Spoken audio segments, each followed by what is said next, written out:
डेरा इस्माइल खान में security forces के दहशतगर्दों के खिलाफ मुख्तलिफ ऑपरेशन, 27 दहशतगर्द हलाक।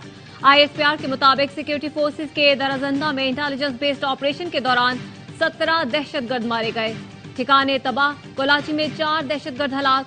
ऑपरेशन के दौरान 2 सिक्योरिटी एहलकार बहादुरी से लड़ते हुए शहीद हुए। 6 दहशतगर्दों ने दराबिन में चेकपोस्ट पर हमला किया। बारूद से भरी गाड़ी चेकपोस्ट से टकराई। हमले के बाद खुदकुश हमलावर ने भी खुद को उड़ा दिया। धमाकों में इमारत गिरने से 23 सिक्योरिटी एहलकार शहीद हुए। सिक्योरिटी फोर्सेज की मौसर कार्रवाई में 6 दहशतगर्द मारे गए। मुमकिन दहशतगर्दों के खात्मे के लिए क्लियरेंस ऑपरेशन। ISPR का कहना है, बहादुर जवानों की कुर्बानियां हमारे अज़्म को मजीद तक़वियत देती हैं।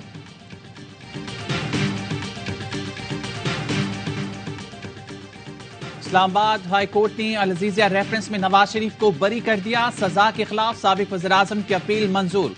चीफ जस्टिस आमिर फारूक ने रिमार्क्स दिए, दस्तावेज को दुरुस्त मान लिया जाए तो साबित नहीं होता नवाज शरीफ का अल अज़ीज़िया और हिल मेटल से कोई ताल्लुक है।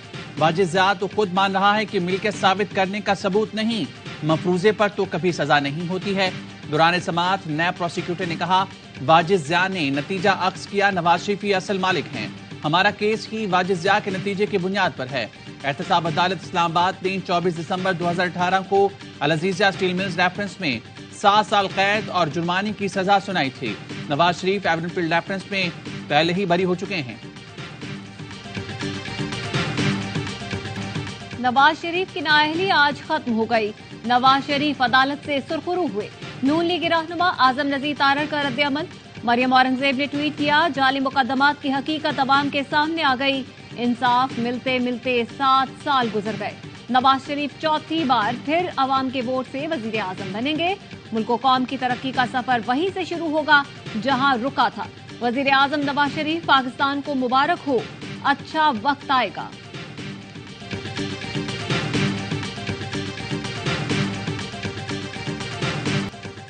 भुट्टो की सजा के खिलाफ सदारती रेफरेंस की पहली समाअत। जस्टिस मंसूर अली शाह ने समाअत की कानूनी हैसियत पर सवाल उठा दिए।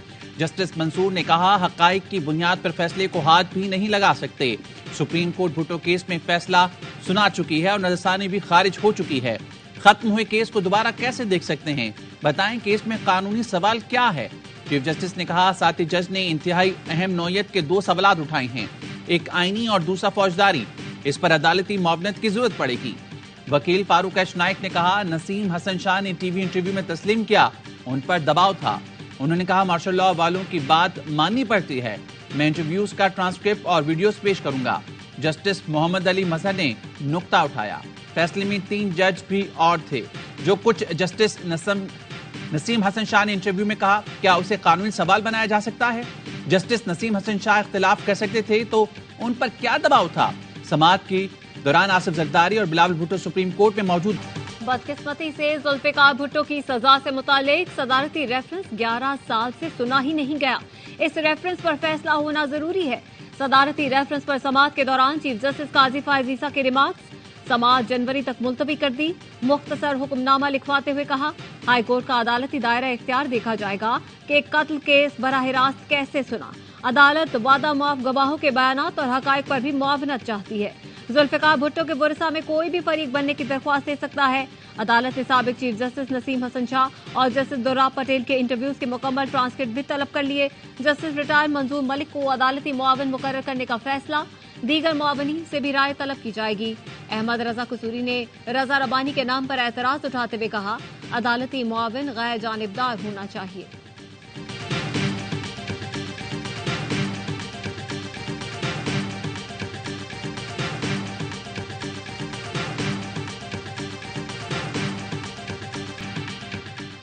तारीख और कानून को दुरुस्त करना है। उम्मीद है अदलिया फैसला करेगी। जुल्फिकार भुट्टो और बेनजीर भुट्टो तो मौजूद नहीं, मुझे इंसाफ दिया जाए। बिलावल भुट्टो की सुप्रीम कोर्ट के बाहर गुफ्तगू। कहा, इलेक्शन के हवाले से फैसले पर चीफ जस्टिस काजी फायज ईसा पर 100% एतमाद है। इलेक्शन के लिए 8 फरवरी की तारीख पत्थर पर लकीर है, किसी को एतराज नहीं होना चाहिए।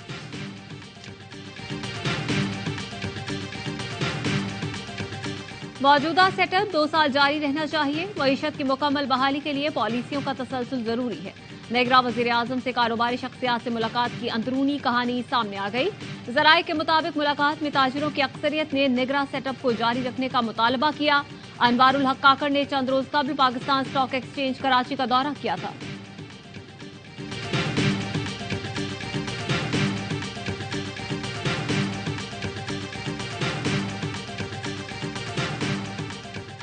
सऊदी कंपनी अरामको ऑयल की पाकिस्तान में बड़ी सरमायाकारी। Gas and oil Pakistan limited के 40% शेयर्स खरीद लिए।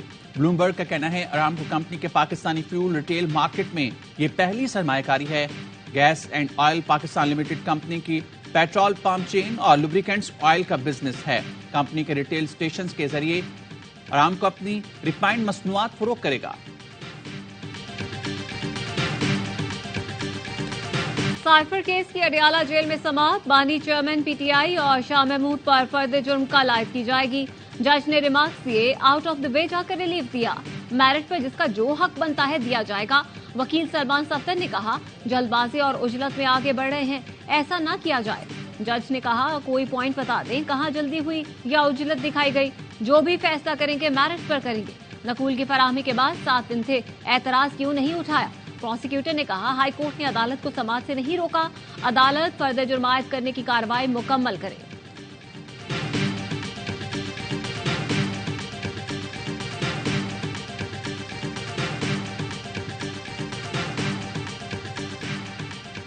पीटीआई के इंट्रा पार्टी इलेक्शन का केस। बैरिस्टर अली जफर ने इलेक्शन कमीशन में कहा, कमीशन की हिदायत पर 20 रोज में इंट्रा पार्टी इलेक्शन कराए। नहीं चाहते सबसे बड़ी सियासी जमात को इंतखाबी निशान से दूर रखा जाए।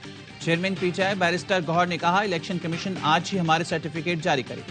डीजी लॉ ने कहा, इलेक्शन एक्ट के मुताबिक 7 रोज में इंट्रा पार्टी इंतखाबात की तफसीलात जमा कराई जाएं।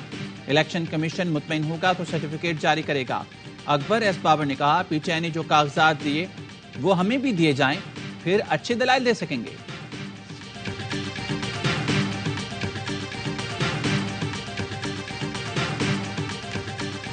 सिर्फ एक जमात को निशाना बनाया जा रहा है। पीटीआई किसी सूरत इलेक्शन का बायकॉट नहीं करेगी। Chairman PTI barrister Gohar Ali Khan कहते हैं, जिस तरह पीटीआई ने इलेक्शन करवाए किसी ने नहीं कराए। इलेक्शन कमीशन से इस्तदा है, ऑर्डर बहुत पास हो गए, अब सर्टिफिकेट जारी किया जाए। एक दरख्वास्त गुजार ने प्रेस कॉन्फ्रेंस की थी, उसको हमने निकाला हुआ है।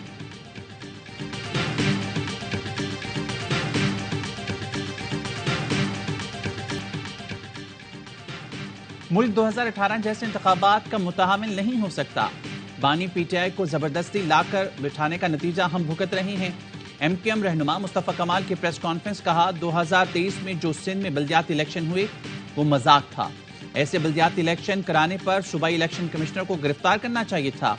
कल सूबाई इलेक्शन कमिश्नर का तबादला हो गया, बहुत देर आए, अब पता नहीं दुरुस्त आए या नहीं।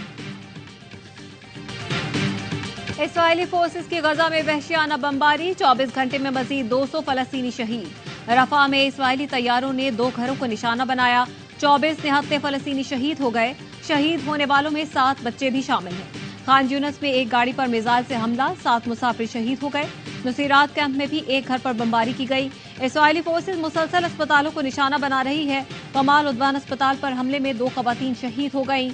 जबालिया में अल-ओदा अस्पताल में फायरिंग से सर्जन की शहादत हुई। 2 माह में अल-ओदा अस्पताल के 5 डॉक्टर शहीद हो चुके हैं।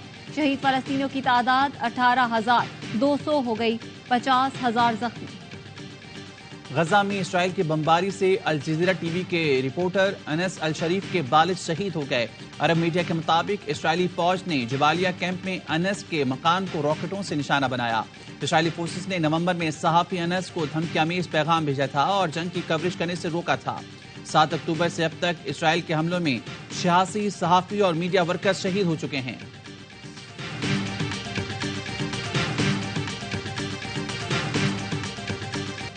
स्टेट बैंक का शरई सूद 22% पर बरकरार रखने का फैसला। स्टेट बैंक ने अगले 1.5 माह के लिए नई मॉनेटरी पॉलिसी का ऐलान कर दिया।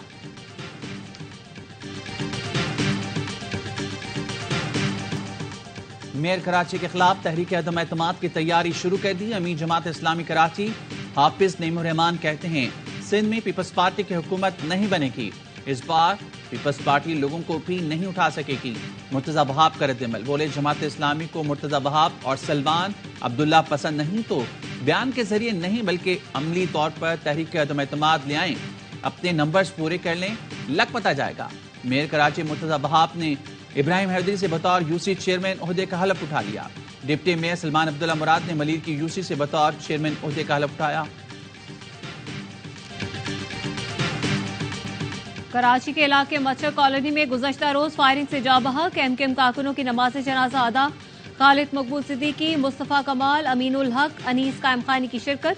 खालिद मकबूल सिद्दीकी कहते हैं, हमारे सब्र का ये आखिरी पैमाना था। हम लड़ना नहीं चाहते लेकिन लड़ना जानते हैं। निगरां वजीर आला सिंध और रियासत से मुतालबा है नोटिस लिया जाए।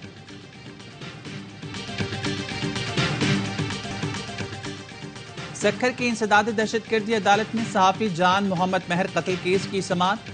सहूलतकारी के इल्जाम में गिरफ्तार 3 में से 2 मुल्जमान की जमानत मंजूर। पुलिस ने तीनों अफराद को गुज़िश्ता माह मरकजी मुल्जमान को पनाह देने के इल्जाम में गिरफ्तार किया था।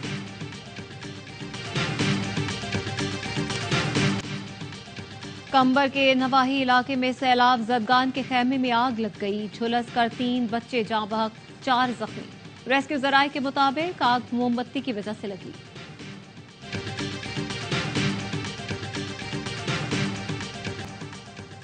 निगरां वज़ीर आला पंजाब मोहसिन नकवी का पंजाब कार्डियोलॉजी सेंटर का दौरा। कहते हैं अस्पताल में पहले से बेड्स की कमी है, 108 बेड्स का इजाफा होगा। सैटेलाइट क्लिनिक बनाने हैं। पूरी कोशिश है 30 दिसंबर तक ये प्रोजेक्ट मुकम्मल कर लें। कराची में ड्रेप का जाली अद्वियात बनाने वाले कारखाने पर छापा। बड़ी मिकदार में जाली दवाइयां कब्जे में ले ली। तर्जुमान वजारत सेहत का कहना है कि पुलिस ने कारखाने के मालिक और 5 अफराद को गिरफ्तार कर लिया।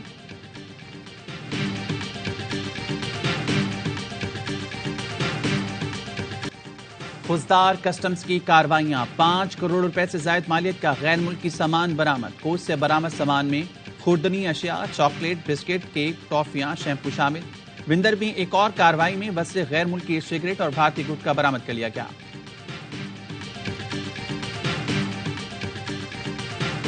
कौमी अंडर 19 ने एशिया कप के सेमीफाइनल में जगह बना ली। पाकिस्तान की जूनियर एशिया कप की फतुहात की हैट्रिक। अफगानिस्तान को 83 रन से शिकस्त दे दी। 304 रन के ताकुब में अफगान टीम 220 रन बना सकी। उबैद शाह की शानदार बॉलिंग, 3 विकेटें हासिल की। पाकिस्तान ने पहले बैटिंग करते हुए 303 रन बनाए।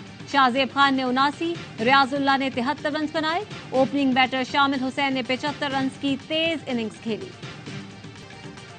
पाक ऑस्ट्रेलिया पहला टेस्ट जुमेरात से पर्थ में शुरू होगा। वेस्ट टेस्ट के लिए शाहीनों की भरपूर तैयारियां। खिलाड़ियों की बैटिंग, बॉलिंग, फील्डिंग की मशकें। Off spinner Sajid Khan Australia रवाना। आज पर्थ में कौमी स्क्वाड ज्वाइन करेंगे। क्रिकेट ऑस्ट्रेलिया के चीफ एग्जीक्यूटिव निक हॉकले कहते हैं, पाकिस्तान से सीरीज के लिए बहुत पुरजोश हैं। दोनों टीमों ने आखिरी मर्तबा पाकिस्तान में बेहतरीन टेस्ट सीरीज खेली थी। न्यूजीलैंड वुमेन्स टीम ने पाकिस्तान को पहले वनडे में 131 रन से हरा दिया। 366 रन के ताकुबे ग्रीन शर्ट्स 234 रन बनाकर आउट। सिद्रा अमीन 105 रन बनाकर नुमाया रही। वेस्ट इंडीज के फिल सिमंस कराची किंग्स के हेड कोच मुकर्रर। पीएसएल की मकबूल तरीन टीम की कोचिंग मिलने पर फिल सिमंस पुरजोश। बोले, कराची किंग्स मुनफरिद रूप में नजर आएगी। टीम को मैच विनिंग यूनिट में बदल देंगे। एतमाद करने पर टीम ऑनर सलमान इकबाल और मैनेजमेंट का शुक्रगुजार हूं। कराची किंग्स के ऑनर सलमान इकबाल ने कहा, हमें फिल सिमंस को बतौर हेड कोच मुकर्रर करने पर बहुत खुशी है। यकीन है इनकी कोचिंग कराची किंग्स को मजीद बुलंदियों तक ले जाएगी।